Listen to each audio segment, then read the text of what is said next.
The Scythians were nomads inhabiting large areas of the western and central Eurasian steppe.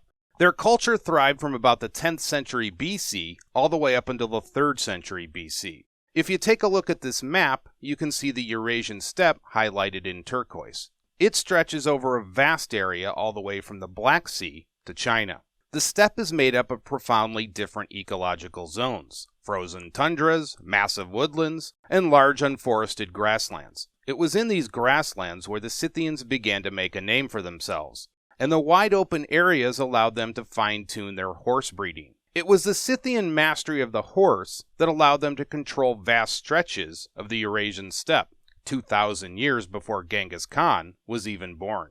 Now, it should be pointed out that the relationships between the nomads living in these widely separated regions remains unclear, and the Scythian term is often used in a very broad sense. In fact, there were no international borders that could easily be identified. Herodotus wrote that the north was largely a vast, unknown, and very dangerous place. The ancient Greeks were convinced that griffins and other strange beasts dwelled in these areas. Despite the ruggedness of the lands, Scythia was an important source of gold, grain, and furs. Long before the Mongolians appeared, the Scythians established and controlled the Silk Road, a vast trade network connecting Greece, Persia, India, and even China. But the Scythians themselves were seen as a constant menace, especially since they engaged in mounted warfare. They rejected foreign intervention and constantly raided the Middle East, especially during the time of the Assyrians and Medes. Here is a description Herodotus provides. Quote, "But to the east you are in the land of the nomad Scythians, who sow nothing, nor plow, and all these lands except the woodlands are bare of trees.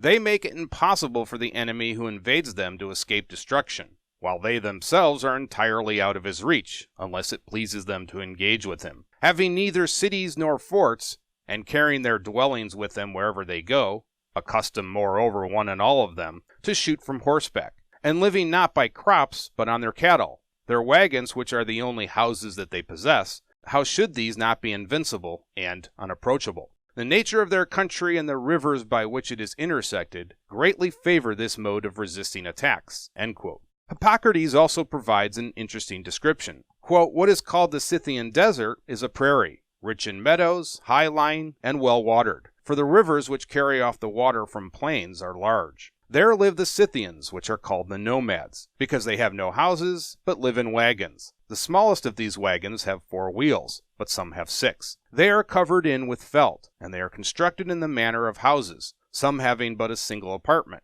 and some 3. They are proofed against rain, snow, and winds. The wagons are drawn by yokes of oxen, some of 2, and others of 3, and all without horns, for they have no horns owing to the cold. In these wagons the women live, but the men are carried about on horses, and the sheep, oxen, and horses accompany them, and they remain on any spot as long as there is food for their cattle, and when that fails they migrate to some other place. They eat boiled meat, and drink the milk of mares, and also eat cheese prepared from the milk. Such is their mode of life and their customs." End quote.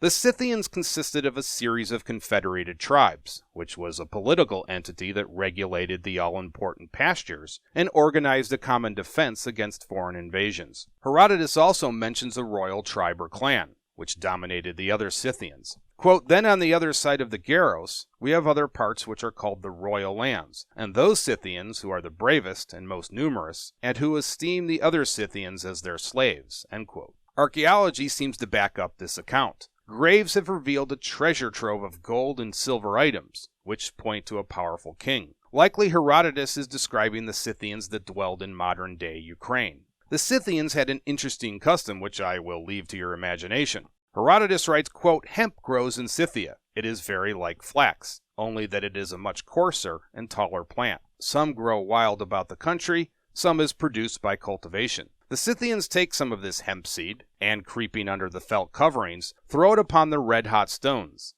Immediately it smokes, and gives out such a vapor as no Grecan vapor bath can exceed. The Scyths, delighted, shout for joy, and this vapor stirs them instead of a water bath, for they never by any chance wash their bodies with water." End quote. According to Herodotus, Scythian clothing consisted of padded and quilted leather trousers tucked into boots, and open tunics. They rode without saddles, using only saddlecloths. An ancient cup was found that depicted Scythian warriors. The warrior on the right is stringing his bow. Take note of the typical pointed hood and the long jacket with fur. The other two warriors on the left are holding a conversation while yielding their spears. The man on the far left is likely the Scythian king, as he is wearing a jeweled crown. In battles, the Scythians would use large numbers of mounted archers who could rain down hundreds of arrows at their enemy. Several classical writers indicate the arrows were often dipped in poison. The Scythians were also equipped with javelins, which they could lob at their opponents. This type of mobile warfare was problematic for Western armies, who were far more used to straight-up fighting. The Scythians achieved their greatest territorial extent during the 7th century BC. Between around 650 and 630, they conquered the Medes and pushed all the way to the borders of Egypt. Eventually, they were forced back to the steppes by the Medes. Herodotus relates an interesting tidbit about the return of the Scythian army. Quote, on the return to their homes after the long absence of 28 years, a task awaited them little less troublesome than the struggle with the Medes. They found an army of no small size prepared to oppose their entrance, for the Scythian women, when they saw that time went on, and their husbands did not come back, had intermarried with their slaves. End quote. Eventually, the Scythians were able to drive the slaves away. Throughout the centuries, the Scythians remained a dangerous menace, causing constant problems for the Assyrian Empire, and after that the Persian Empire. An important event involving the Scythians occurred in 513 BC, about 20 years before the start of the Greco-Persian Wars. The Persian king Darius was likely tired of the Scythian menace. Another factor might have been resources and the fact the Scythians paid homage to no one. Herodotus writes, quote, the Scythians have an extreme hatred of all foreign customs, end quote. So Darius crossed the Black Sea at the Bosphorus Straits using a bridge of boats. He conquered large portions of Eastern Europe and then crossed the Danube River in order to wage war against the Scythians. The Scythians realized it would be suicide to confront such a large army and decided to avoid a direct fight with the Persians. Adding to the frustration, there were no cities of note to conquer. Even worse, there were no supplies to forage. Darius finally sent a letter to the Scythian ruler asking him to either fight or surrender. The king replied that he would offer battle if and only if the Persians found and desecrated the graves of their forefathers. Until then, they would continue their strategy of avoidance, as they had no cities or crops to defend.